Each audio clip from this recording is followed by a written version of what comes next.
Are artificial intelligence and automation going to affect your social security check? It looks like they might.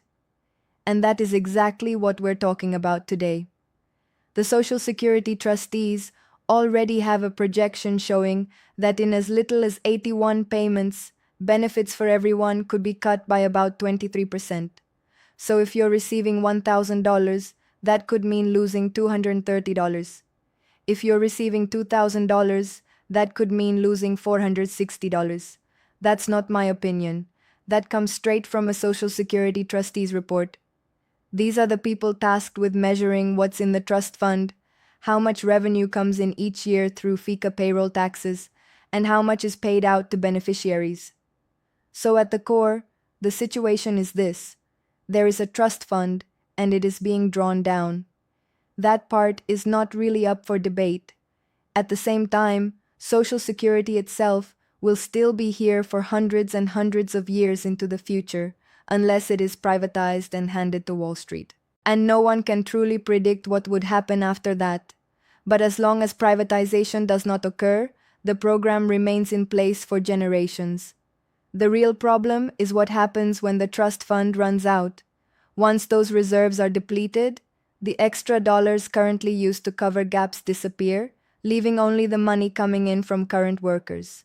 So your benefit, whether it's you, your parents, your grandparents, or your neighbors receiving a payment this year, roughly 91%, maybe a little less, comes from people who are working right now. Those numbers come from last year's accounting. The updated data for this year hasn't been published yet and will probably arrive within the next month or so, but the basic picture is the same. Roughly 9% to 12% of each Social Security payment for today's beneficiaries is coming from the trust fund. That trust fund money was built up by baby boomers starting back in the 1980s to prepare for retirement, and now they are aging into retirement. About 12,000 people turn 65 every single day. The people who receive checks are still getting around 91% of their benefits from people currently working. Someone down the street, someone in a restaurant, someone at a barber shop, wherever they're employed today. About 91% of your benefit comes from those workers. The remaining portion, around 9% last year, comes from the trust fund, which is essentially savings. And here's what is expected to happen over time. Again, these are last year's numbers. About 9% came from the trust fund last year. This year, it likely rises closer to 12%. Next year, maybe around 14%, then around 15%, and eventually, within 81 payments, bringing us to about 2033, roughly 23% of your Social Security check will be dependent on the trust fund. Then what? The trust fund hits empty, and there is no longer money available to cover that 23% gap. So the real conversation becomes, okay, we have to deal with this. Step 1 is admitting it needs to be addressed. But we also need to listen to Bernie Sanders talking about AI, the workforce, robotics, and how all of this connects. Because here's the second problem. If 91% of your benefit depends on workers paying in, and those workers are gradually being replaced by machines and AI, then where does that 91% come from? AI systems and machines don't pay into Social Security, and people earning above $184,500 don't pay into Social Security beyond that limit either. So people like Zuckerberg, Elon Musk, Bezos, and others may pay in briefly early in the year, and then they stop contributing the way normal workers do all year long because there is a wage cap at $184,500. Income above that number is not subject to Social Security payroll tax. They do still pay Medicare taxes because there is no cap there, but Medicare is tied to wages, and many of these individuals don't depend on traditional wages, so they may not be paying much into Social Security or Medicare at all. So let's look at Bernie Sanders and listen to what he's saying about the exact issue we're discussing. Transformational. This is absolutely a transformational moment in American history. And this is also a live Q&A. So when we finish this short clip, I'm going to come back and answer your questions. I'm seeing questions about retirement, disability, survivor benefits, and spousal benefits, and I'll cover as many as I can over the next hour. In the United States, and really around the world, very few people disagree that artificial intelligence and robotics are among the most powerful and disruptive technologies humanity has ever built. This isn't like the Industrial Revolution. This will move faster, hit harder, and touch every man, woman, and child in this country across many areas. It will shape mental health. It will shape privacy. There's also a historical lens here. One theory about how people, especially in the West, gained more rights is that after events like the Black Death, when populations collapsed, labor became scarce. Before that, there were so many workers that individual labor had little leverage. After the plague reduced the population, employers needed workers and had to treat them better.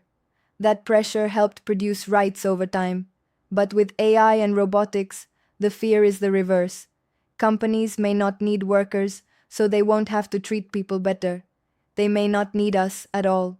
This affects foreign policy, warfare, and scientists are warning that if AI becomes smarter than humans and begins operating independently, the consequences could be dangerous.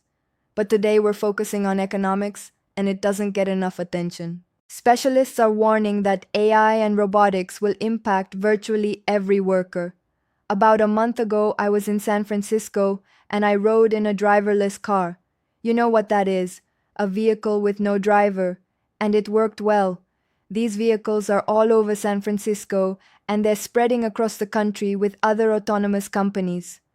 Right now in Texas, there are 18-wheel trucks operating on the roads. Experts say that without a plan, millions of truck drivers, bus drivers, and taxi drivers could lose their jobs within the next decade. My father drove an 18-wheeler his whole life. That's how my family survived. So this is personal. That's going to be painful. And it's not just transportation. Recently, Jeff Bezos, one of the wealthiest people on earth, announced an effort to raise $100 billion to automate factories in the United States and around the world. After already replacing hundreds of thousands of Amazon workers with machines, he wants to take that approach into factories everywhere. What does that mean? It means that within 10 years, the manufacturing jobs people depended on may largely vanish. Warehouse jobs may vanish too. And it's not just blue-collar work, truckers, cab drivers, factory workers, it's white-collar work as well.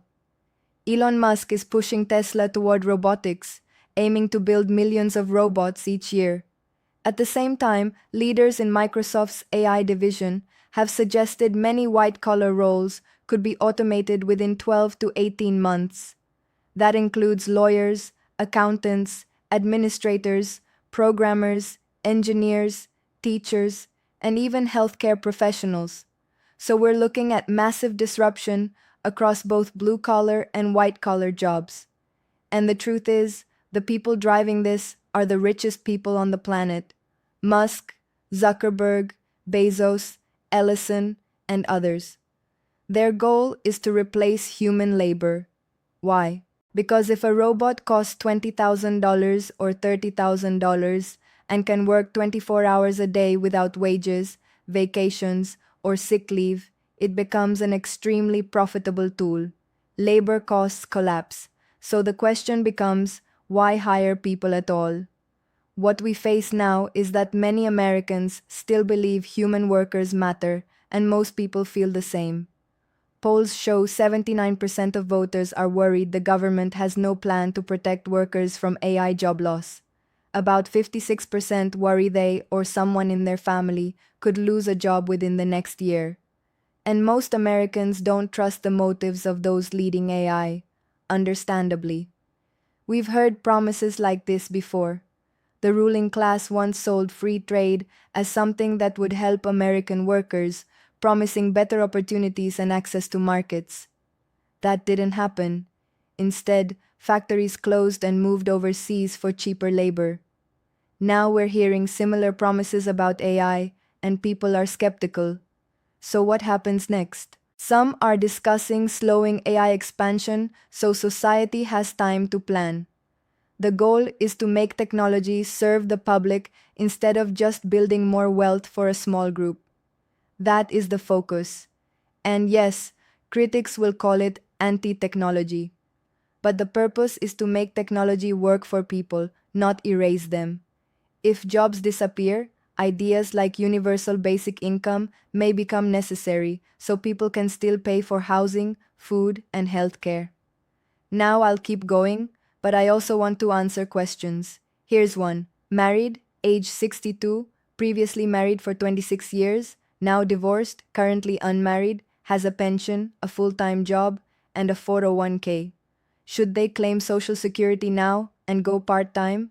Honestly, that decision is up to you. I made a video recently walking through the questions you should ask when deciding whether to start benefits.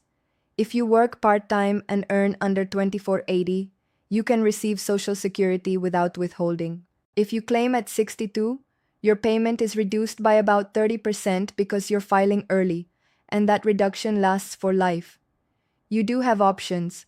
I'll add links to the guides I mentioned in my earlier video in the description after this uploads. They cover divorce benefits, spousal benefits, Medicare, Medicaid, and early claiming decisions. They are free resources. Here's another question. An overpayment of $53,000. The person paid $12,000 during illness and took a 4-month break from work. Expedited reinstatement reset the balance to $53,000.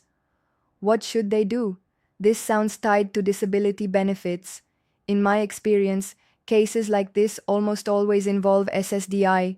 Usually it happens when someone is paid disability but continues working, and later Social Security decides they were not eligible during that period. The trial work period and substantial gainful activity rules make it confusing, and a lot of people misunderstand them.